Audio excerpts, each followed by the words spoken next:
sphere and a solid hemisphere have equal and total surface area. Prove that the ratio of their volume.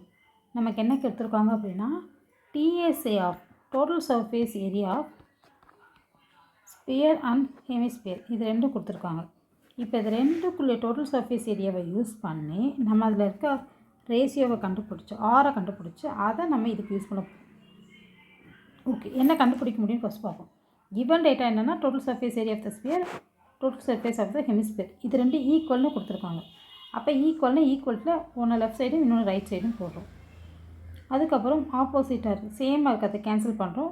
Then R1/A2 இதில் values கண்டுபிடிக்க முடியாது, ratios கண்டுபிடிக்கலாம். அதனால் R1² இது இந்த side கொண்டு வரும், 4 இந்த சைட் கொண்டு வந்தாச்சு. நமக்கு R1/R2 தான் வேணும். அதனால் ரெண்டு பக்கம் ஸ்கொயர் ரூட் எடுக்கிறோம். 3 ரூட் எடுத்தால் √3, 4 ரூட் எடுத்தால் 2. இப்போ நம்மளோட R1 என்னவாக இருக்குது? √3x இருக்குது. R2 என்ன இருக்குது? 2xன்னு இருக்குது. இப்போ இந்த வேல்யூஸ் அப்படியே நம்ம வச்சுக்கலாம்.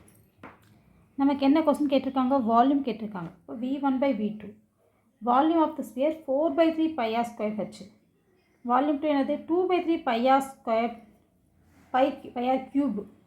πr³ இப்போ என்ன பண்ண போகிறோம்னா 3 கேன்சல் ஆச்சு, 2 கேன்சல் பண்ணுறோம். ஸோ அதாவது மேலே 4/3 இருக்குது, கீழே 2/3 இருக்குது. 3 கேன்சல் ஆகிடும். 2 4 கேன்சல் பண்ணால் 2 மட்டும் இருக்கும்.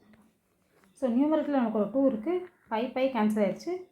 இப்போ நியூமரேட்டரில் ஒரே ஒரு 2, R1³ நமக்கு R1ஓட வேல்யூ தெரியும், R2ஓட வேல்யூ தெரியும், அதை சப்ஸ்டியூட் பண்ணுறோம். நெக்ஸ்ட் என்ன வரும்? ஃபுல்லத்தையும் மல்டிப்ளை பண்ணுறோம்.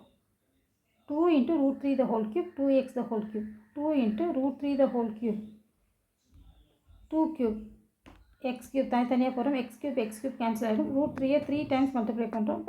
2 3 டைம்ஸ் வரும்.